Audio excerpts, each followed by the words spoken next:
right, the next leg number 5, that we want to discuss is what we call emotional stressors, whether they're real or perceived, in other words, emotional things that trigger us. And right at the top of the list, I would place rejection. Now, remember, we've discussed associations and memory-based brain files, and one of the coping mechanisms that people use for rejection is independence. So this works basically by somebody rejecting you, and a way that you choose to deal with it is by cutting them off. It may not even be a conscious thought, but in your heart you're saying, well, if you don't want me, then I'm going to live a life where I don't need you. Then I don't have to worry about you rejecting me or my needs or my attempt at having a relationship with you again. So this is a general response to rejection, probably learnt in some environment of hurt in the past, but it surfaces when some kind of rejection comes. Then out of the memory bank comes the, what do I do if people don't receive me or accept my trying to be in relationship? And a common emotional situation or stressor would be when the person makes overtures for sexual intimacy, and the response is something like, in your dreams, honey, I'm not doing anything tonight, I'm tired. Now, for the rejected person, invariably they will feel that they're not wanted or not good enough or perhaps not attractive enough. And this can be a common stressor for a sense of rejection in men in particular.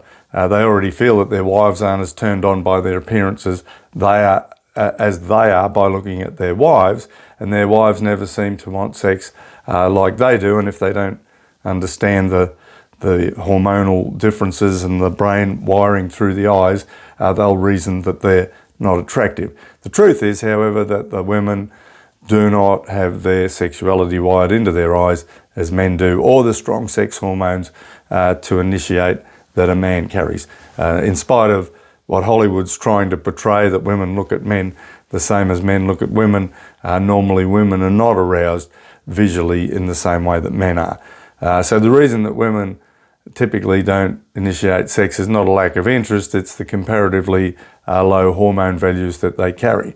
So men must realise that pretty much everyone's wife is the same. In any case, if the man perceives rejection, he may go to his default position of independence, and this means that now he will take care of his own sexuality and choose to not need the response and involvement of his wife. Okay, so the options for him nowadays are a multiplicity of readily available sexual materials.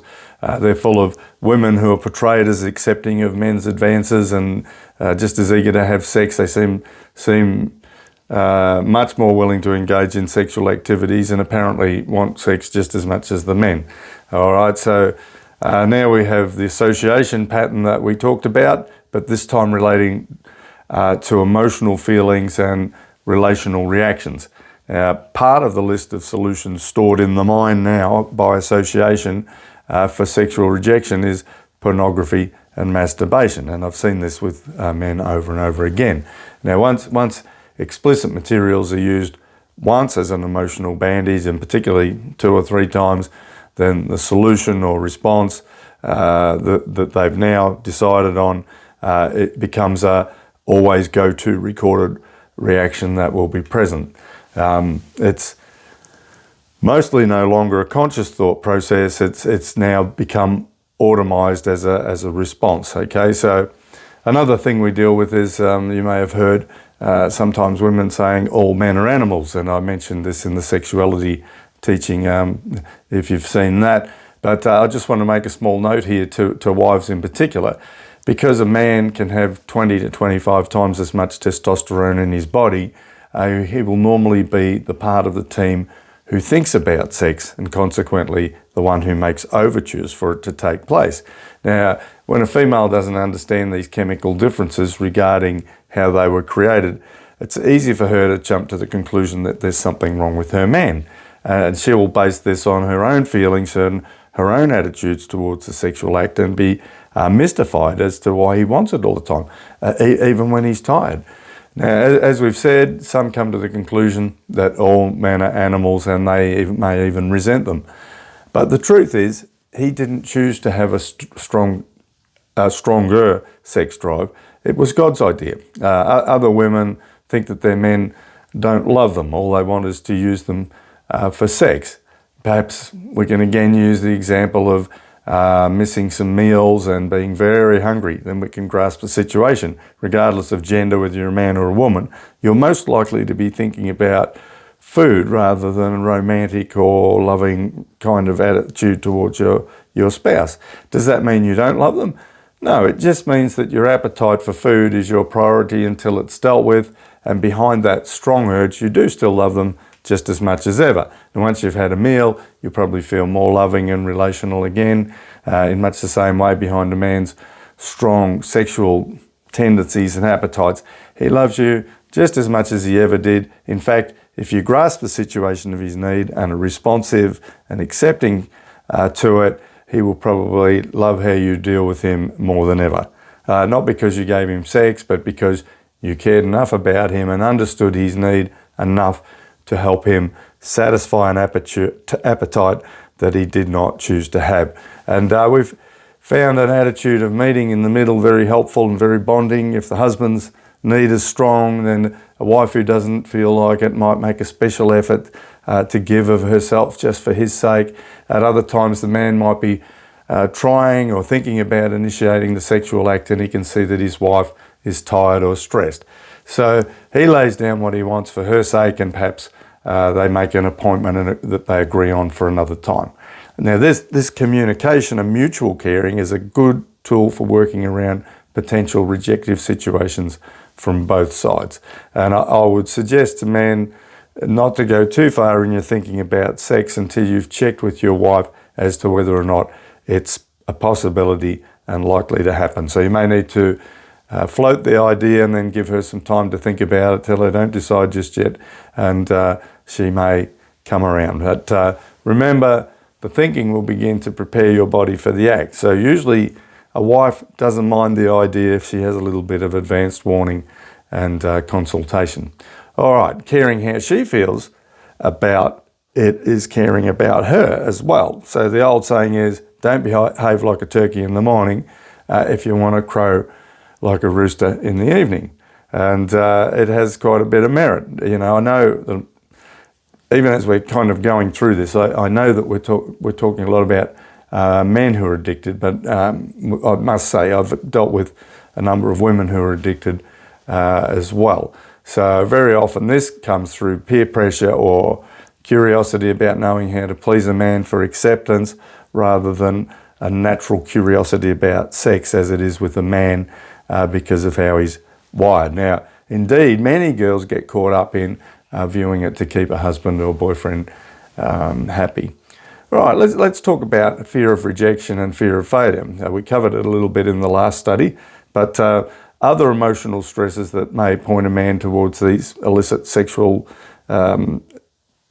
behaviours are fear of rejection and fear of failure. And these are sometimes the same thing. A man might be hesitant to seek sexual intimacy in case he can't meet the perceived standards of society relating to this. And porn itself can create such a picture for men in that they evidently have been capable of having their partners groaning or screaming in ecstasy, and they've been able to do that to become a success. Now the men feel threatened that they need to also achieve this, but or maybe they've had a previous failed sexual encounter, but consequently they fear this happening again with their spouse, whose affection and acceptance is more than anyone else vitally important to them. So they've now become the primary person in their lives as far as intimacy goes. Now, it's surprising how many men do not approach their wives sexually because of these kinds of reasons. Many men and women who've experienced an absence of parental approval will seek it from their partners. So this makes it very, very important to them, and they fear failure and rejection so much because of this.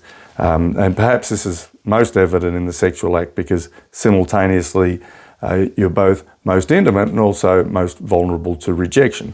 And if they fail or even feel like a failure in their expectation of themselves or their partners in the lovemaking arena, they're likely to gravitate towards alternatives.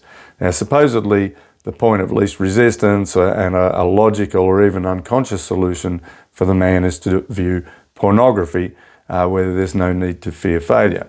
Perhaps they even identify with the male figures in the pictures that are supposedly having great success in pleasing and satisfying their partners. But reports and studies reveal that for women acting in pornographic movies, this is usually not the case. The reality is that the girls often suffer considerable emotional and physical duress as they act out the instructions of the movie directors. And from what I understand, there's very often doctors on hand waiting to do medical procedures or even sew them up or whatever as a result of what they've been doing. All right, nonetheless, we can say porn is a very emotionally stimulating concept for men who have a great desire for this seeming approval, success and acceptance to be happening to them. Similarly, women may see the men being greatly pleased and accepting of the efforts of the girls in these scripted portrayals. And again, this ties into an emotional need to be successful in their attempts to be worthy and acceptable, and often in their needs to please usually a male figure. Now, apparently for some women, the attraction and stimulation element of porn is the what you need aspect. Remember back in the Garden of Eden, the devil said of the tree, this is what you need, this will make you happy. And it's a movie portrayal of everybody having great enjoyment and satisfaction or whatever. So this old temptation applies there. But we do know women are looking for a man who will care for them and unselfishly provide for the needs that they perceive that they have. All right. In the depictions also, when we look at it, the men are reportedly often portrayed as supplying a service in being great lovers and pleasuring and satisfying the needs of the girls in the pictures. Now, as we've just illustrated, fear of rejection may operate as a result of a rejection profile in a person's life. And if they've previously been rejected or dealt with as not good enough, even in non-sexual areas, they may be fearing proving their inadequacy in any or every area of life, including the sexual one. So a spouse usually, as we said, represents the most important person to receive acceptance and acknowledgement from. So for some, the overwhelming pressure to be good enough for the spouse may steer them away from intimacy and towards pornography. All right, sexual relationships with their partner may now seem to be something to be avoided. So there is on the one hand the desire for closeness and on the other the potential for failure, which means further rejection and more emotional anguish, which is something that isn't desirable. So the problem remains that your sexuality won't go away and your need for acceptance will not go away. So if it's not satisfied, it will find some other means of expression. And we've pointed out the devil's worked very hard to provide a lot of avenues for sexual gratification and interest to be catered for, and pornography is really high on his list of enticements and availability in this day and age. So let's look at some possible just general emotional triggers, and Proverbs 4:23 says, above all else, in other words, this is the most important thing, guard your heart, for it affects everything that you do. So some other triggers that we could talk about could be things like work pressures, an unhappy home life, or even a general dissatisfaction with life. So if porn is used as entertainment or escape from these or other emotionally driven situations, then your mind will make the connection and the association. From then on, whenever any of these situations present, you will gravitate towards the solution that you've encoded in your heart. You didn't guard it, you actually filled it up through your eyes with these concepts. So this is why the scripture tells us, guard our hearts. Be careful what conclusions and solutions that we decide on and establish as our automatic default position. And this is very important because it affects everything. It affects relationships with God, with others, and even how we relate and consider ourselves. So emotional stresses and triggers need to be understood and dealt with for freedom and future defences against temptation. All right. So what do I do about emotional stresses and triggers? Well, clearly a wise and understanding wife or husband who's walking with the Lord will want to deal with you in a biblical way. In other words, they would like to deal with you how God would like you to be dealt with. And that is, he would like you to be loved, accepted, valued, and considerately dealt with. And so a spouse who has discernment and knowledge of the problem can help to alleviate some of the stresses and triggers if they're based around the relationship that's happening with them. If the stressor is some other life situation, such as escaping from bad feelings around the workplace or similar sorts of things, then knowing that porn has become a chosen path to make yourself feel better or distracted, then you must reprogram your responses. And anything that you've decided can be undecided. You can, by a deep, one-time decision, choose to respond in another way. It's what we call the power of a made-up mind, and it cannot be underestimated. It will be advantageous to catalogue some more beneficial options for reacting to those situations and then be committed to act on them when the pressure comes. So we're talking about displacement again here. For example, porn is disproportionate worship of something that has been distorted by the world and made into an idol. So by implication, you're submitting to and worshipping the spirit of lust behind it that's inspiring, encouraging, and propagating this whole area of sex. So when you're tempted, Greek, tested, by this, then replace bowing down to it with a serious time of praising God for who he is, thanking him for the life he's given you, thanking him for your wife or your husband or your family and so on.